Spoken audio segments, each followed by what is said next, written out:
الحمد لله نحمده ونستعينه ونستغفره ونعوذ بالله من شرور أنفسنا ومن سيئات أعمالنا من يهده الله فلا مضل له ومن يضلل فلا هادي له وأشهد أن لا إله إلا الله وحده لا شريك له وأشهد أن محمدا عبده ورسوله صلى الله عليه وعلى آله وأصحابه ومن سار على سبيله إلى يوم الدين أما بعد. So today inshallah ta'ala that will continue our lesson from Brixton Masjid, and today inshallah ta'ala that we are hoping to start a new lesson on the topic of Ilm al-Hadith. So as for this particular lesson that we'll be starting today, which relates to the topic of Ilm al-Hadith, that's a very important topic, and we'll try to discuss a book which is a mukhtasar, a book which is a condense in this particular science that is studied by the ulama, so as to give a person some insight into Ilm al-Hadith, or for a beginner stage. So as for today inshallah ta'ala, we'll have a muqaddimah, an introduction regarding this particular topic and the science of Ilm al-Hadith. And as for today, we'll discuss regarding matters relating to today concerning, in brief, what is Ilm al-Hadith. So we have a general idea as to what the science involved, also what are the things that are studied in Ilm al-Hadith, also the ghaya, or what are the aims of studying Ilm al-Hadith, and the thamara and the fruits of studying this knowledge. Also, we'll discuss matters relating to some of the names that are given to Ilm al-Hadith. As I say, the names that are synonymous to Ilm al-Hadith. What are they? What is we refer to as? Also, thirdly, we'll discuss concerning some of the books relating to Ilm al-Hadith. So the science of Ilm al-Hadith, what are the books that are there that cover this particular topic? Then we go into the fourth thing that we'll go into, that we'll discuss concerning matters relating to the book that we'll be studying, and also matters that relates to the author. And then lastly, we'll explain concerning the method in which we'll do this explanation. So those are the things to be covered in today's lesson, which will be 5 areas.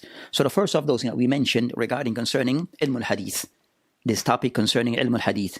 So what is Ilm al-Hadith?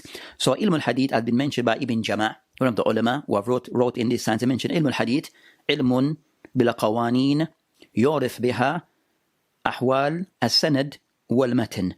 So that's concerning of a summary of the definitions that are given concerning Ilm al-Hadith. So Ilm al-Hadith is referred to as ilmun. It's concerning knowledge or the understanding bila qawanin of the principles yurif biha, that a person used to understand the affairs, ahwal al-rawi, or ahwal al-sanad al-matan, the affairs of the chain, which is the sanad, and also the matan, which is the text. So that's concerning the meaning of Ilm al-Hadith. So Ilm al-Hadith, where the person try to also to understand the mustalahat of the ulama of hadith. So when they use certain mustalahat, what do they intend by this meaning? So Ilm al-Hadith, as mentioned by Ibn Jama', ilmun bila qawanin yuraf biha ahwal as-sanad wal-matan. So it is the knowledge of knowing the principles and regulations, where the person is able to identify the affairs regarding the narrators and concerning the sanad, and also the matan, the text. So that's concerning Ilm al-Hadith and what is meant by this. So as for Ilm al-Hadith, concerning the mawdu' of Ilm al-Hadith, so regarding concerning this particular topic, it focus on mainly regarding studying the sanad, which is the chain of narrators and what relates to them, and also it focus on also the matan, which is the actual text of the hadith. So it looks concerning how to have certain rules that one used to study the narrators regarding knowing their adala, knowing their level of dabt, knowing concerning whether the isnad is muttasil, fi ittisal, whether it is connected, and the likes. So that's concerning matters relating to the sanad. Then also you have the matan, which is actual now the text of the hadith, what is said regarding that matter. Then that's concerning the mawdu' of Ilm al-Hadith. So the mawdu' is the person relates to the sanad wal matan. And the next matter regarding Ilm al-Hadith is regarding concerning ghayatuhu. What's the ghaya? What's the aim and objective of studying Ilm al-Hadith? So the aim and objective of studying Ilm al-Hadith is where the person is able can distinguish one, those hadith, or what is said to be hadith, that is actually acceptable, and those that are not. So concerning Ya'rif al-Maqbul min al-Mardud. So to know concerning in those hadith that are attributed to the Prophet ﷺ, those ones that can be verified and authenticated going back to the Prophet ﷺ, and those that are not. And that is knowing the science, the person able to make that distinction between those hadith that are maqbool, acceptable, verified, going back to the Prophet ﷺ, and those that are not. And also with this, as mentioned by Bukhari, rahimahullah, by he mentioned, معرفة ما يقبل من ذلك, that ilm al-hadith, of the benefit is for the person to know that which is acceptable from a hadith, ليؤمل به, so the person can act upon it and live by this. وما يرد ليجتنب, and those things that are unacceptable, so the person can avoid them. So that's concerning the ghaya of ilm al-hadith. Know what is acceptable regarding acceptance, going back to the Prophet ﷺ, or attributed to the Prophet ﷺ, so we can act upon them and follow them, their teachings, and those that are rejected, so we can avoid those hadiths. So that's concerning the ghaya. Ilm al-hadith also, it has benefit regarding concern that ilm al-hadith, of the ahammiyyah of ilm al-hadith, that ilm al-hadith is of those science that it helps the person to make a distinction between what is said to be that is attributed to the Prophet ﷺ and that which is not, even though it is called hadith, but not everything that is attributed to the Prophet ﷺ is actually authentic. So to make that distinction between those that are valid, going back to the Prophet ﷺ, and those that are not, ilm al-hadith give the person that tool to make that distinction. Also the benefit of ilm al-hadith, that and it's important, that is connected to all other science, and all other science rely upon ilm al-hadith. And we know the science of Islam, that we have the ilm al-tafsir, and its relation with ilm al-hadith is that we know concerning of the more credible ways of explaining the Quran. After at-tafsir al-Quran bil-Quran, second in line is tafsir Quran bil-Sunnah. So those reliable ways of explaining the Quran is by way of a Sunnah. So a person, then going back to the Sunnah, the person of know those relations, that those narrations that are authentic regarding tafsir that can be used, and those that are not. Also regarding concerning its relation with other science, that ilm al-hadith also regarding ilm al-aqidah. So ilm al-aqidah concerning Islamic belief, with this particular matter concerning aqidah, the Muslim belief that aqidah, it is based upon Quran or Sunnah. So the sources that are used regarding establishing one's aqidah, one's belief, that a person rely primarily on the Quran and also a Sunnah. And Sunnah, authentic Sunnah, as Ahadith, Ad-Da'ifa, they are not used in matters concerning aqidah as a source, a primary source. Also, it relates to ilm al-fiqh, regarding concerning ahkam al-shar'iyyah, regarding halal and haram, what is wajib, what is not, that these things are extracted from of the source of aqidah, of the sources concerning al-fiqh, that the fuqaha that they use of their primary source is Quran or Sunnah. So Quran or Sunnah are of the primary sources of evidence with the fuqaha. And using the Sunnah, they have to be able to use a hadith established ruling based upon hadith which is authentic. And if they were to make ruling upon hadith which is da'if, then that kind of weaken that view, that discredit that view. And also concerning another science, concerning as-sirah, goes back also to ilm al-hadith, and known concerning those things that relate to the Prophet ﷺ biography regarding a hadith. So those are concerned. So it shows the importance of ilm al-hadith. And also for a person to be called truly an alim, then that person have to be able to distinguish those hadith which are authentic and those that are not. So that's concerning the importance concerning the ilm al-hadith and how it relates to other science. The next section will discuss concerning matters relating to those names that are synonymous regarding ilm al-hadith, the science. So you have many names that are used regarding ilm al-hadith that is referred to by the ulama. Of those names that are synonymous regarding ilm al-hadith, the study of hadith, which is concerning, you have, as we mentioned, concerning ilm al-hadith, is of those names that are used. And you find some of the ulama, they use this as concerning as-Suyuti in his Alfiyat, he mentioned ilm al-hadithu dhu qawanin, tahad. That Ibn Suyuti, they mentioned ilm al-hadith dhu qawanin. So Ibn Suyuti in his Alfiyat in ilm al-hadith, that he mentioned, referred to the science as ilm al-hadith. Also, another second named that is used regarding ilm al-hadith, ulum al-hadith. So another name is ulum al-hadith. And that is concerning that some of the ulama that they have referred to this book as ulum al-hadith. And of those they mentioned concerning that Al-Hakim An-Nisa'i rahimahullah, that he named his book Ma'rifat ulum al-hadith. Ma'rifatu ulum al-hadith. So concerning that, so that name is of those terms that are used regarding ilm al-hadith. Also a third name that is used in reference as a synonymous with ilm al-hadith, they're concerning usul al-hadith. Ilm usul al-hadith, which concerning the fundamental usul of hadith, which is like, so that's concerning usul al-hadith, or usul al-hadith, as mentioned regarding concerning the book concerning Ibn Salah, as of the name that is referred to concerning ulum al-hadith, the Ibn Salah. And also Ma'rifat Anwa ulum al-hadith. So ulum al-hadith is also of those names that are synonymous with ilm al-hadith. Another, and you have concerning a one that is more widespread in contemporary time, ilm al-mustalah al-hadith. Ilm mustalah al-hadith. So mustalah, or I say ilm al-mustalah, that people can somewhat understand this to be the study of ilm al-hadith. Even the word mustalah carry a much greater meaning, but it is somewhat become widely known that when the word mustalah, the term mustalah is used, this terminology is used, it refers to ilm al-ulum al-hadith. So mustalah al-hadith, also of those terms that are used. And also ilm al-diraya. So you have many names that are used regarding ilm al-hadith. So that's concerning those names that is synonymous with ilm al-hadith.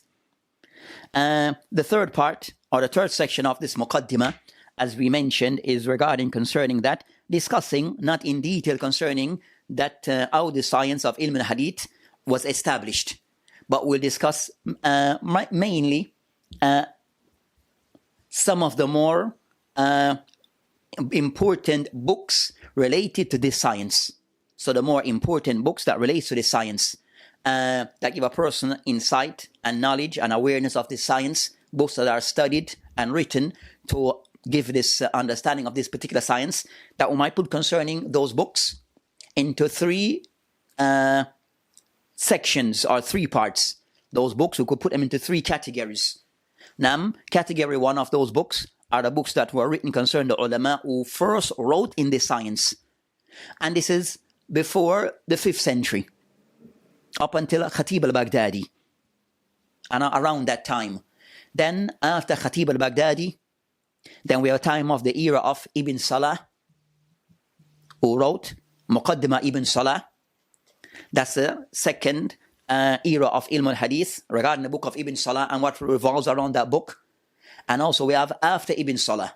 So after the book of Ibn Salah, also the period that era of ilm al-hadith. So those three times, before Ibn Salah, the time of Ibn Salah, the era of Ibn Salah, and after the era of Ibn Salah. So as for, we might say, as we mentioned concerning that before Ibn Salah, those who wrote in ilm al-hadith, as the ulama of hadith have mentioned regarding those who wrote in ilm al-hadith regarding books specifically written on the topic of ilm al-hadith or mustalah or ulum al-hadith.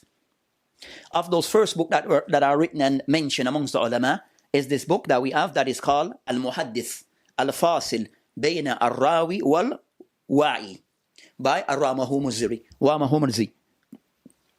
So this book, Al-Muhaddith Al-Fasil, that is of the first book written on this particular topic, that it doesn't go in full detail on ilm al-hadith, but is of the opening book regarding that particular, on this science. Another of those books that are written on this particular science, before Ibn Salah, of those books that are written early, that is the book concerning Al-Hakim Al-Naysaburi, who is Muhammad ibn Abdullah Al-Hakim Al-Naysaburi, and he died 405 Al-Hijri, that he wrote this book, Ma'rifatu ulum al-hadith wa kayfiyya ajnasi. So that's the book that is written regarding ilm al-hadith. He wrote these books that are written during that time. They are written with isnad. So Muhaddith al-Fasil is written with isnad. Also the book of Hakim here also is written with isnad. And also he written concerning dhikri ulum al-hadith, that he mentioned different types regarding ilm al-hadith, and also an important book on that science. That's another of those books before Ibn Salah. Then we have the era regarding ilm al-hadith, regarding concerning, as we said, Khatib al-Baghdadi. So we mentioned concerning that is Abu Bakr Ahmed ibn Ali ibn Thabit al-Khatib al-Baghdadi rahimahullah, that he died 463. He died the year 463 al-Hijri calendar, and he wrote a book that become also a very important book in ilm al-hadith, which is Kifaya fi Ma'rifat Usul Ilm al-Riwaya. So that's concerning a book written by Khatib al-Baghdadi. And this book also is serves as an important text in this science of ilm al-hadith. The book is in a few volumes, and also another book by Khatib al-Baghdadi, and Khatib al-Baghdadi rahimahullah, of those who wrote of many works in ilm al-hadith, and the different areas of ilm al-hadith. So of those other books that you have written, you have a book concerning al-Jami' li akhlaq al-Rawi wal-Adab al-Sami', written again by Khatib al-Baghdadi rahimahullah, which also this book is more emphasized regarding the adab of the people who are the adab regarding the narrators of hadith, and regarding the adab expected regarding those people involved in the study of ilm al-hadith. So those are the book, I said, those are of the era regarding of those who first wrote, the early ones who wrote in the science of ilm al-hadith, before the 5th century. Then we have the period regarding of those who also contributed to the science of ilm al-hadith, that came in the next era of ilm al-hadith. The second stage of ilm al-hadith regarding writings is the book that is referred to as the book of Muqaddimah ibn Salah. So we have the book which is Muqaddimah ibn as-Salah, as referred to as where Ibn Salah rahimullah, that he was a teacher, taught this particular science of ilm al-hadith.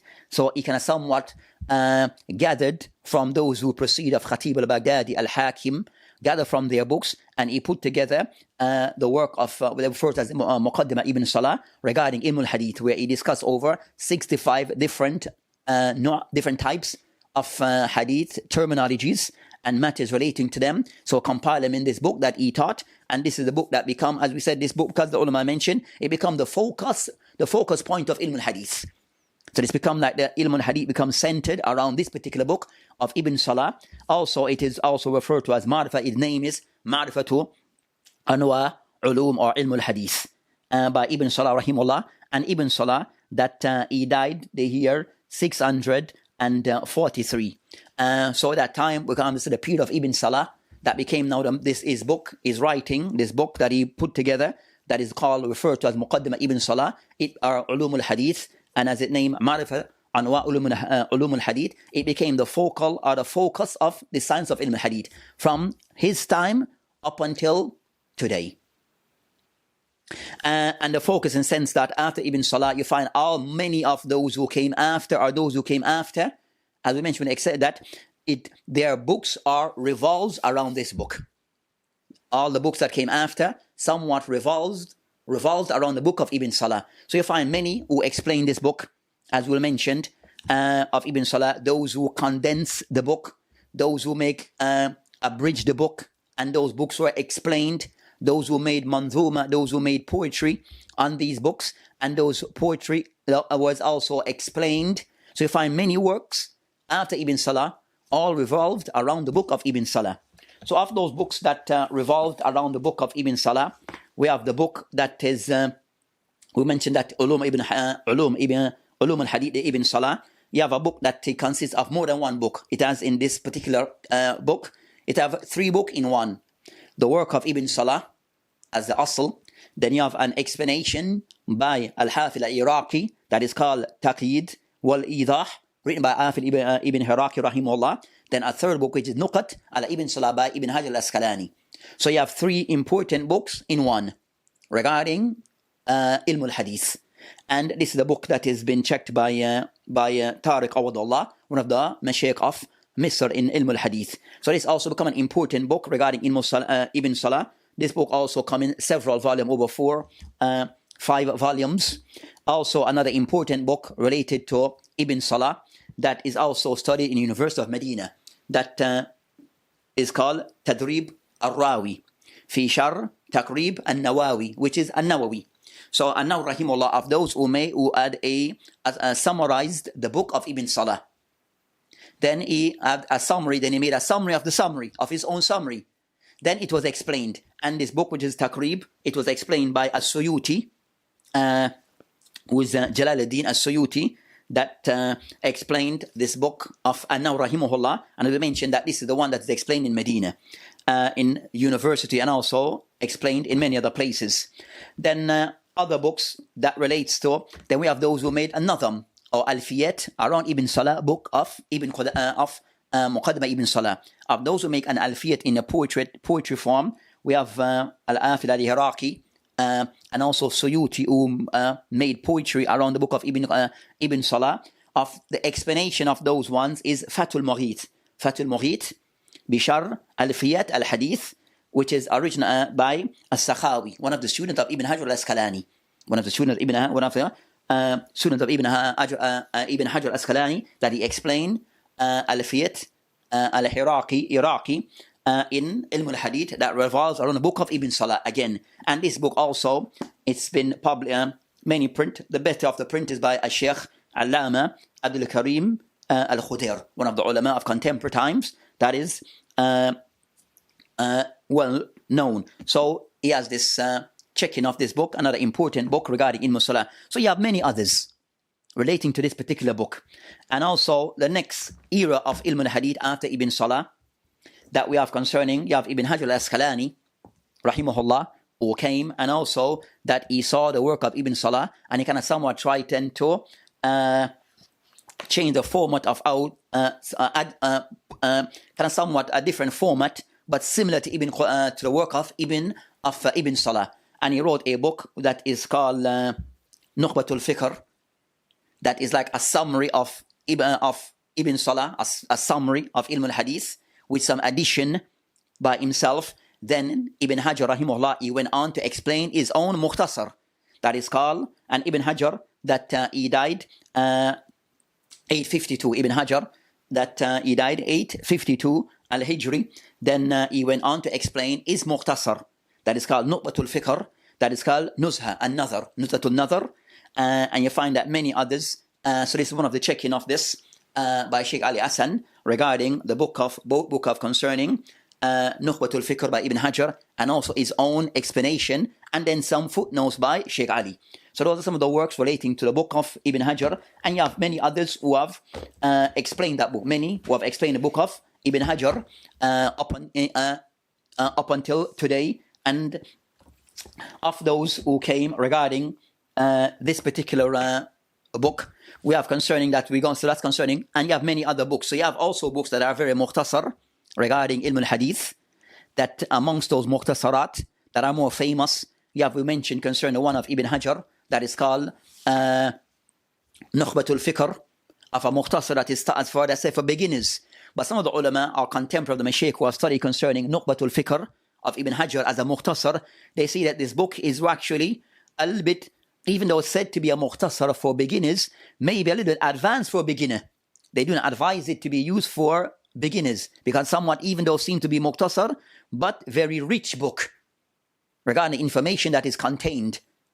So they see it more of a book that is not really for beginners, and they advise others as a beginner book concerning of the book that we intend to use, Bidnillah Tabaraka, to study, is this book that is written by Ibn Mulaqin. So the next stage of our discussion will go into the book that we hope to study and intend to study, and also something about the author, which is the book that we hope to study. It is referred to as Tadhkira fi Ulum al-Hadith. Tadhkira fi Ulum al-Hadith, written by Siraj ad-Din Umar ibn Ali ibn Ahmed al-Ansari, Ma'ruf bi Ibn Mulaqin. So that's concerning who died the year 804. He died the 804. And we said that I already mentioned that he's also of the teachers of Ibn Hajar, who we mentioned before. That also instrumental regarding Ilm al-Hadith and is very instrumental regarding Ilm al-Hadith and his development. Ibn Hajar was a very instrumental person. He was the student, Ibn Hajar, student of the author who is Ibn Mulaqin, the book and the author of At-Tadhkira that we hope to study. So this book, At-Tadhkira fi Ulum al-Hadith, that is actually a mukhtasar of, so the author Ibn Mulaqin, he made a mukhtasar first of the book of Ibn Salah. That is called Muqna' fi Ulum al-Hadith. So he had a mukhtasar called Al-Muqna' fi Ulum al-Hadith. That we said is a mukhtasar, a summary of the book of Ibn Salah, with some additional. So sometimes these mukhtasarat, sometimes the author may add things to them. But the primary thing that is supposed to be a mukhtasar, a abridgment of another book. So he made a mukhtasar called Al-Muqna'. Then he went to Muqna' and made a mukhtasar of Muqna' and he called it Tazkirah, for more like for beginners. Right? So that's the book that we'll be studying, Bidinai Tabarak Ta'ala. This book, Al-Muqna', as mentioned, written by Ibn Mulaqin, as he's more famously known as. This book that he wrote, At-Tadhkirah, is somewhat, he discussed hadith by just mentioning, his style is mentioned concerning the hadith, terminologies, and just give their definition in most part. Sometimes the definition may be general, just meaning to give the person a general understanding, not very, so sometimes he'll give the terminology, hadith marafu, then explain what is meant by this, and just go in that order. So like in bullet points, as we'll say in our time, so things are mentioned in bullet points, the name, the terminology, and its meaning. Sometimes he may mention a hadith and give sometimes the hukum that relates to it, but that's the general form that he follows. The hadith, the terminology, and the meaning of that terminology according to the ulama of hadith. So the person can somewhat understanding the wordings, the terminology used by the ulama of hadith. So that's concerning the concept of that particular this book of Tadhkirah. As for the author of the book, as we mentioned, that as for the author, in brief, that we'll be studying from his book. So just to have an understanding of who he is. And so the author, rahimullah, that his name, as we mentioned, is Umar. That is Umar ibn Ali ibn Ahmed al-Ansari, Misri, Shafi'i. That Ibn Mulaqin, rahimahullah, that he born the year 723. He was born in the month of Rabi al-Awwal in the year 723 al-Hijri, and a year after his death, that his father died, and his father was an alim in Lughat al-Arabiyyah. His father was an alim in Lugha. So his father Ali was an alim in Lughat al-Arabiyyah, and before his father died, his death of his father, that he gave his father, that he advised one of his friends, whose name is Isa al-Maghribi, who was then a teacher of Quran, that for him to take care of his son and to teach him Quran. So he can someone advise his friend to look after his son. So after the father's Ibn Mulaqin's father's death, then he went on during his childhood, that he was cared for and looked after by this person, Isa al-Maghribi, who was a teacher in Quran, a teacher of Quran. So, and then eventually, Isa al-Maghribi, he married the mother of Ibn Mulaqin. So Ibn Mulaqin became one of his family members because he married into that family, and he kind of somewhat grew up well. He memorized Quran with him, teach him concerning al-Islam. So he grew up under the care of Isa al-Maghribi. Then as for Ibn Mulaqin, rahimahullah, that his laqab is referred to as Ibn Mulaqin, is more known amongst the ulama with this laqab, even though he himself did not per se like that name, but he is called Ibn Mulaqin because that he was under Isa al-Maghribi, who used to teach him Quran as Talqin and Nasr al-Quran. Then also he is referred to also as another laqab, another name that he referred to as Ibn Nahwi. Ibn Nahwi, as that because of his father was a scholar of Nahu. So he was called Ibn al-Nahwi.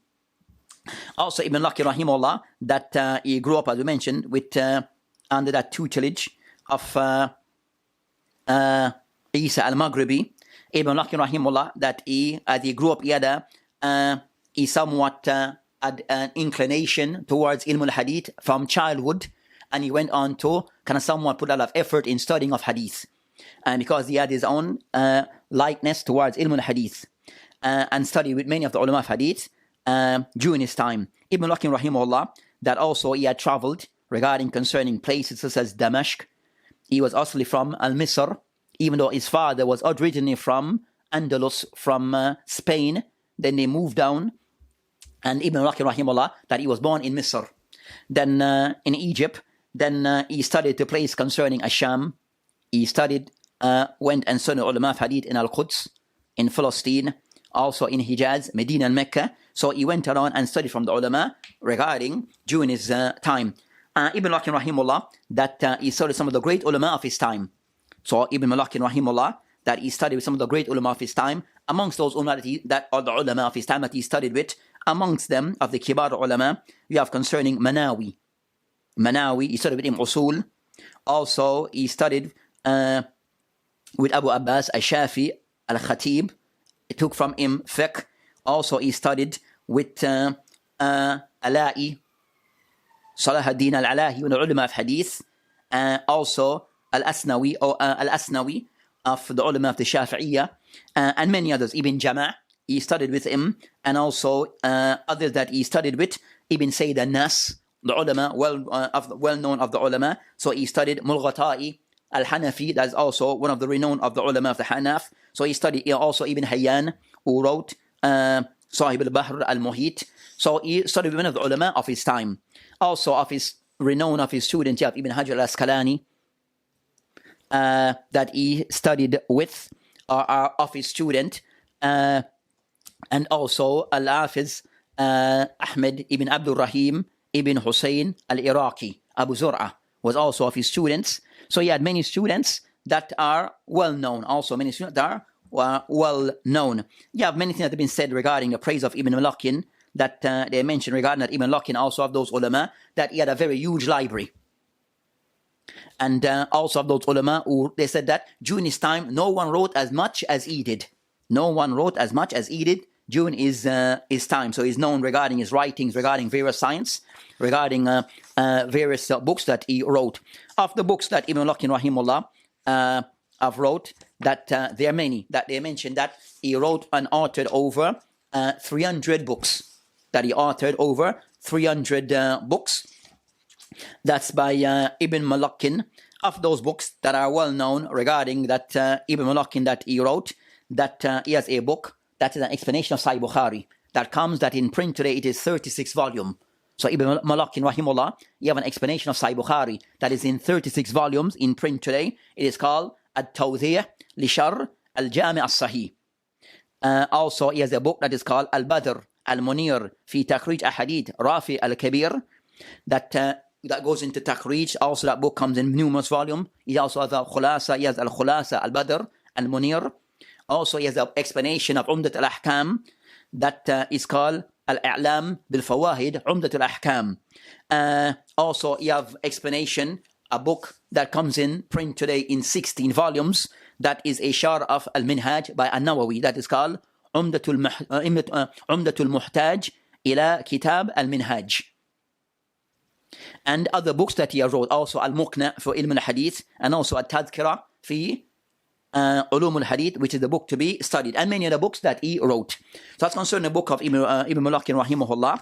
Ibn Malakin regarding Mathab, Shafi'i, Aqidah, that Ibn Malakin rahimahullah was doing that time concerning that. The more prevalent Mathab was of the Aqadiyah, was that of Asha'ira. So you might, in his books, in Tawdiyah, that you'll find concerning that matters regarding ta'wil of some of the sifat of Allah subhanahu wa ta'ala. So it's not that from Ibn Malakin, that's khilaf matab al-salaf regarding that approach regarding Aqidah.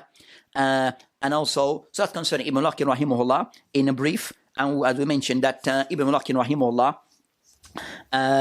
of those ulama, that and his death, that he died for, and the 804 was the year that he died, rahimahullah, rahmatullah tabarak ta'ala, wasi, wa ghafra Allahu lahu wa lana. So that book is a book concern that we'll be studying, is Al-Tadhkira fi Ulum al-Hadith, and the method that we'll be using that give so that's concerned. So we'll be studying this book, giving some brief ta'liq on some of the masahi that he mentioned, may add a few points to some of what he have mentioned, give some more clarity. We'll try to use sometime examples of some of the things that I mentioned regarding some hadith, give some examples, and also books that relate to that particular topic. So that will be our method regarding this particular book. And bi'awnillah subhanahu wa ta'ala, that we hope to start the next lesson regarding the book At-Tadhkira fi ulum al-hadith, which we said is of those books that are mukhtasar regarding ilm al-hadith. وبالله تعالى توفيق وهادي ila sabil wal akhir da'wana alhamdulillah. Assalamu alaikum rahmatullah wa barakatuh.